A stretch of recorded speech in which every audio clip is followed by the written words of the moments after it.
Sabe até quanto o mercado autônomo pode faturar em apenas um mês? E olha, que eu não estou falando de um mercado gigante, eu estou falando de uma loja pequena, sem funcionários, 100% autônomo, onde você pode operar de acordo com o seu horário. E hoje, a Micro tem o maior faturamento do Brasil.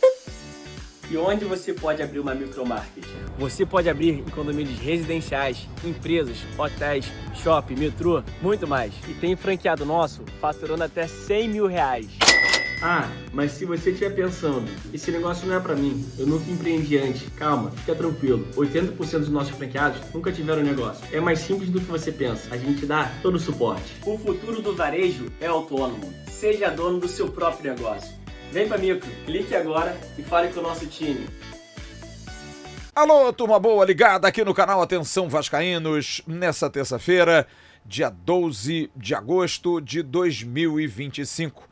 Estamos chegando com o Acorda Vascaínos bem cedinho, mas muito cedinho.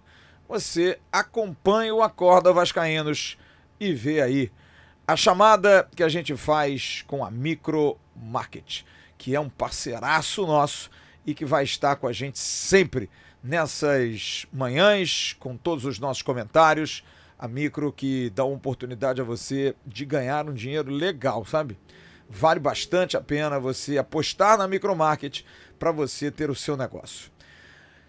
O Vasco continua a sua via crucis, né? Não é fácil, cara. Olha, é muito difícil a gente entender o que pode estar acontecendo. Mas eu ando numa vibe positiva em relação ao time, sabe? Porque eu sou muito crítico quando não vejo um bom jogo de futebol, porque fui muito mal acostumado. Mas eu tô vendo o time do Vasco jogar um futebol melhor do que as barangas de muitos últimos anos. Sou fã do Diniz, não sou nada disso. Eu vejo futebol. Tem times que eu gosto de ver jogar. E o Vasco do Fernando Diniz tem jogado um futebol. E aí a gente tem aquela história de... Eu me lembro a Imperatriz Leopoldimense, da querida Rosa Magalhães, quando era campeã do Carnaval, as outras escolas aqui do Rio de Janeiro diziam: ah, mas não foi o desfile mais empolgante, mas era o desfile técnico. Sabe, ganhava nota máxima em absolutamente todos os quesitos. E nos quesitos que às vezes envolvia mais emoção, ela era perfeita. Os componentes cantavam, mas não tinha como atravessar, não era um samba fora do tom, então era o desfile técnico. Ah, mas não era o desfile como o da Mangueira, como o do Salgueiro, como o da Portela, as escolas, né, de torcida, né? Não era. Mas ganhava o carnaval. O Vasco tem sido um time muito pouco Imperatriz Leopoldinense. Porque o Vasco tem jogado um futebol legal, tem feito um jogo que a gente tem esperança de ganhar. Sim, tem. Claro que tem. Mas não tá ganhando. Simples assim. Precisa ganhar o jogo. Precisa vencer as partidas. Precisa concluir em gol e fazer os gols. O jogo contra o Atlético Mineiro, o Vasco fez o gol com o Verratti, mas o Vasco teve outras oportunidades. Oportunidade de bola passando, raspando, do goleiro Everson fazendo defesas impossíveis. Qual foi a defesa que o Léo Jardim fez? Nenhuma. Teve um gol perdido do Galo num cruzamento que o Biel chegou e bateu por cima. Foi a grande oportunidade. O Atlético teve volume de jogo. Mas o Vasco, no geral, foi melhor. Criou mais. Buscou mais. E a falta do Piton na esquerda prejudicou. Não que o Puma tenha comprometido, mas o Puma não é lateral esquerdo, então o jogo fica capenga. Fica um jogo muito capenga, porque a gente tem um lateral direito improvisado na esquerda, que faz sempre a menção de cortar para dentro, e já falei isso aqui. O cara do lado esquerdo com a perna direita torna-se previsível, a não ser que ele seja um craque. Porque ou ele enfia uma bola perfeita, ou ele bate de fora da área, ou ele faz uma tabela para chegar no fundo e aí sim, eventualmente, tentar cruzar com a esquerda. Mas você se torna previsível porque o adversário te conhece. O adversário, teoricamente, lá ele, te dá o fundo. deixa você chegar lá no fundo. Você não vai fazer nada ali. Você vai chegar no fundo, você vai cortar para dentro de qualquer maneira. Então, facilita, se você não é um extra série, quando você monta isso. Mas o Vasco fez uma partida boa contra o Atlético. Teve volume de jogo. Não seria injusto o Vasco vencesse o jogo, mas futebol, a justiça é de quem ganha, gente. Agora, isso torna o trabalho um lixo? Joga fora, manda o Diniz embora, o Diniz não tem... Gente, tem acontecido, cara. Tem acontecido. O Vasco tem feito bons jogos. O Vasco tem conseguido jogar boas partidas. É claro isso. Mas não tem vencido. E isso dói, cara. Isso dói muito. Dói demais. Porque a gente tá brigando aqui por uma posição que não é a posição do Vasco. A gente lembrou ontem à noite, na live tradicional de segunda-feira, a derrota que o Vasco teve pro Vitória, por exemplo, em Salvador. O empate que o Vasco teve com esse horroroso time do Grêmio. Só se a gente botar ali, sabe, um detalhe básico de vencer o Vitória. A gente estava com um a mais. A gente estava com um jogador a mais e conseguimos tomar a virada dos caras. O Grêmio foi fortuito, porque foi um lance vadio. O Vasco perdeu vários gols. Aquele dia do Verratti, vontade de esganar. Foram 31 chutes no gol. Eram 5 pontos. Mais 2 do Grêmio e 3 do Vitória. Com 5 pontos, o Vasco estaria com 21 hoje. Estava longe disso. Mas isso não conta no futebol. O que passou, passou. Agora não dá para você abdicar de que esse imponderável pode reverter. Mas a gente vai ficar contando com a sorte? Não, não é a sorte que eu estou falando. A sorte também. Mas é a competência. Você precisa saber concluir. Você precisa saber vencer os jogos. O Vasco que jogou contra o São Paulo e meteu 3-1 é o mesmo Vasco. O Vasco que jogou contra o CSA e meteu 3-1 é o mesmo Vasco. O Vasco que atropelou o Fortaleza 3-0 é o mesmo Vasco. O que está acontecendo? Eu acho particularmente, e aí sim é o que mais me preocupa, o desempenho do time, eu estou muito abraçado ao Diniz nisso. Vai reverter. Vai mudar. Mas para mudar também, você precisa ter elenco. E acho que a diretoria do Vasco, sério, tá desesperador, cara. Hoje é dia 12 de agosto. 12. E a gente não conseguiu contratar nenhum reforço além do Thiago Mendes. Porque o Barros não é reforço. Barros não pode ser considerado reforço da janela. Não, é um ótimo jogador, vai ajudar muito. Mas você na situação que tá, contrata 2 volantes. Cadê os atacantes? Cadê zagueiro? Improvisa na lateral esquerda porque não confia no lateral reserva. Cadê a lateral esquerda? Eu expliquei isso aqui na terça-feira passada, há uma semana atrás, de que havia uma preocupação, uma responsabilidade, e eu abracei essa causa. Do Vasco estar sob intervenção judicial por conta da... Não vou falar o termo, mas vocês sabem o que é. Da sacanagem feita com o Vasco nesses últimos muitos anos. De gestões completamente irresponsáveis, incapazes de dar um norte a um clube. E que não pagaram nada por isso. Mas é assim no Brasil, é assim no futebol brasileiro.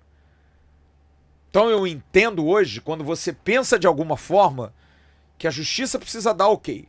Só que existem situações de caráter de urgência, de emergência. A gente precisa emergencialmente resolver essa situação do Vasco. A gente precisa resolver isso. Precisa contratar. E faltam 20 dias a partir de hoje. Até chegar, até inscrever e até botar em campo. 20 dias é o suficiente? Não acho. O Vasco jogou no dia 12 de junho contra o São Paulo. 2 meses atrás. O Vasco teve 60 dias, colocando 30 como jogo de 10 de julho até agora, na abertura da janela, na verdade, dia 12 de julho. Mas de 12 de junho a 12 de julho, ou 10 de julho, gente, foram 30 dias sem jogar, nem amistoso o Vasco fez. Não dava já para estruturar uma situação financeira capaz de trazer jogadores mais cedo? O próprio Carlos Amodeu disse isso. Naquele sorteio da Copa do Brasil, não, a ideia é dia 22, que a gente estava de férias, já apresentar algum jogador e não apresentou. E tá fazendo uma falta absurda e gigantesca, porque os outros times, o Cabadeiro, que eu dei a informação aqui, sim, foi oferecido ao Vasco. O Vasco não quis. E tá aí, já jogando e já fazendo gol, fez o gol da vitória ontem. Os demais adversários se reforçam, lutam, brigam. O Vasco há 2 anos atrás, na janela do meio do ano, estava nessa mesma situação. E a gente viu então o executivo Paulo Brax batendo cabeça, trazendo jogador, apresentando o Medel, apresentando o Michael, tentando contratar e foi buscar o Verrete, tentava o Ávolo, centroavante.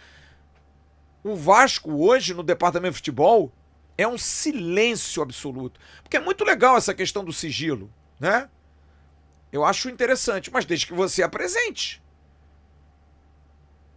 E aí, como é que faz? Ou é tudo rede social? Ou é tudo, sabe? Ah, pô, tá legal. Porque o Admar, porque... E aí, cara? O que fez o diretor executivo Admar Lopes até agora? Em termos de contratação, efetivamente? Nada. Nada. O Thiago Mendes era algo que já estava meio que, né? Mas efetivamente, o prestígio do Admar Lopes ainda não foi colocado na mesa. E ele precisa ser cobrado por isso. Ele precisa responder por isso. Porque o Vasco está numa zona do rebaixamento, mesmo assim trazendo para mim uma confiança, porque o trabalho do técnico é bom, o Vasco tem um grupo bom, tá aí Léo Jardim com possibilidade de sair, proposta, Rayan, quem mais? Piton, João Vitor, Paulo Henrique, dos melhores laterais do país, Felipe Coutinho renovado, Verrete renovado, Nuno Moreira, um excelente jogador. A gente tem bons jogadores, a gente tem um bom time, mas não tem um elenco. E isso está prejudicando o trabalho, porque chega com 20 minutos do segundo tempo, o técnico já deu o recado, gente. Ele não olha para o banco com confiança, ele não confia em ninguém. Como falou o Jean Faísca, tem muita gente ali que ele não gosta, cara. Tá ali porque ele precisa botar pelo menos 10 no banco. Ele ontem morreu de novo com 3 alterações, ele não confia nos caras. Ele tá dando um recado direto a Alex Teixeira. Pede rescisão. Lloyd, arruma um clube aí. Sabe, Paulinho, e aí, irmão? Maurício Lemos, não vou contar mais contigo, não. Então essas situações estão escarradas. E a gente precisa resolver isso. Eu entendo a questão financeira, entendo a questão da responsabilidade, apoio para resolver, mas há um caráter de urgência independente disso. Eu tenho que fazer uma economia na minha casa, porque eu não posso gastar mais do que eu tenho, porque eu tenho muitas dívidas, mas eu preciso comer. Eu preciso comer. Não é porque eu tenho que pagar um monte de dívida que eu não vou comer. Eu tenho que dar um jeito do meu dinheiro, administrar o pagamento das dívidas e pagar as minhas contas para eu poder comer, porra. Então, para mim, a grande crítica hoje continua sendo o departamento de futebol do Vasco, que faz um trabalho ruim, cara. Faz um trabalho péssimo. A gente tá aí há 60 dias, só com um volante contratado, cara. Por mais que a questão financeira influencie, eu entendo, mas tem que se ter um plano B. Tinha que se ter um planejamento lá atrás para contratar. Porque eu sei de pessoas que oferecem jogadores ao Vasco e são sempre negados. Não pode, não dá, não interessa, não quer, mas quem interessa se vocês não contratam ninguém, gente? Quem é o jogador que interessa, então? Então me apresente os que interessam. O Cabadeiro o Vasco não quis. Ok, vocês querem quem? Tem interesse. O John Murilo foi oferecido lá ao venezuelano. Não querem também, então não quer. Tem um monte de jogador que é oferecido, vários jogadores. O Pedro Rocha, do Remo, jogador de Série B. Porra, então tá bom. Ok, vocês não gostam, não querem. A gente não sabe quem é que veta isso. Mas apresenta alguém, cara. Ah, o Andrés Gomes fechou? Fechou, mas dá medo. Cadê o cara? O Admar Lopes me falou. Não, verbalmente tá ok, mas verbalmente não é acertado contratualmente. O Carlos Cuesta tá aí. Já com uma possibilidade de Rússia. Porém, Atrelado a isso, existem possibilidades de jogadores do Vasco saírem do Vasco. Porque o Vasco, sem dinheiro, faz aí uma previsão, não vou vender o Ryan. Mas eu começo a pensar o seguinte, mas então tem que vender alguém para com esse dinheiro contratar. Porque é muito bonito você dizer que você tá num momento austero e volto a dizer, tô apoiando. Porém, eu preciso botar comida na mesa, cara. Eu tô pagando todas as minhas dívidas, mas minha família tá morrendo de fome, porra. Eu vou pagar minhas dívidas, eu vou equacionar meus problemas, porém o tempo passa, os campeonatos passam e o Vasco tá raspando o bumbum na ostra, porra. Então a gente precisa resolver isso. Não dá pra gente viver nisso. E volto a dizer, tá trazendo prejuízo ao time, porque o time morre no segundo tempo porque não tem peça de reposição. A gente não tem mais jogadores de ataque fazedores de gol que possam entrar naqueles postos daqueles que estão jogando e não estão entregando o jogo com gol, pra gente ter outras opções. Eu não posso ter um zagueiro que entrega e insistir com ele porque eu não tenho outro, porque eu não confio naquele que tá no banco. Eu não posso deixar de usar a minha base, que é algo que precisa ser explicado. Por que o Fernando Diniz não usa a base do Vasco? Por que ele não bota a base pra jogar? Qual é o problema? Qual é a dor de cabeça? Qual é a zica? Então isso precisa ser explicado já. Só que a minha preocupação não é com o campo. Porque o time do Vasco, completinho ali, continha do chá, vai recuperar. Só que não dá pra botar na conta de todos eles, dos 11, 12 máximo, e do Diniz, a responsabilidade por um fracasso. Porque a direção do Vasco tá remando, sabe, devagar demais, cara. E volto a dizer, é uma situação assim, é uma dualidade, é uma dicotomia absurda. Porque a gente entende a questão financeira, sim, entendo. Apoio pra acabar com essa, sabe, essa pouca vergonha dentro do Vasco. Tá certo a direção do Vasco, tá certo o presidente Pedrinho. Mas tem o futebol. Que adianta eu pagar minhas dívidas todas e cair pra segunda divisão, não ganhar mais nada, sabe? Não dá, cara. Então é uma preocupação sim que eu tenho. Então eu tô esperando que o Admar Lopes faça alguma coisa. Por isso que ele tá na minha capa hoje do Acorda. Vamos agir, Admar. Vamos apresentar jogador. Vamos fazer movimentar a coisa. Vamos ajudar o Diniz. Porque do jeito que tá preocupante. O fora de campo me preocupa mais do que o dentro de campo. Daqui a pouco tem um Bom Dia Gigante com o Emerson Rocha, às 11 horas. Porque a gente vai ter o sorteio da Copa do Brasil na apresentação do Emerson Rocha com o Sérgio Kim, direto da CBF. E eu logo mais no News vou trazer as repercussões, tentar ver se o Vasco mexe no mercado, a volta do time aos treinamentos para o jogo de domingo com o Santos e também tudo sobre o sorteio da Copa do Brasil. Às 5h30 tem o Tabela. E não se esqueça, no Ave Mais, o canal 2, o canal de cortes do canal Atenção Vascaínos. Se inscreva lá, tá bom? Grande abraço, tchau.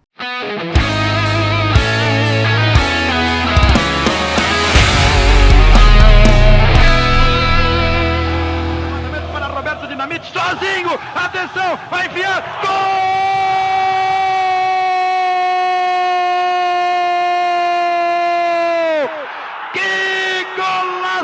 Maravilhoso do moço que mora em Caxias.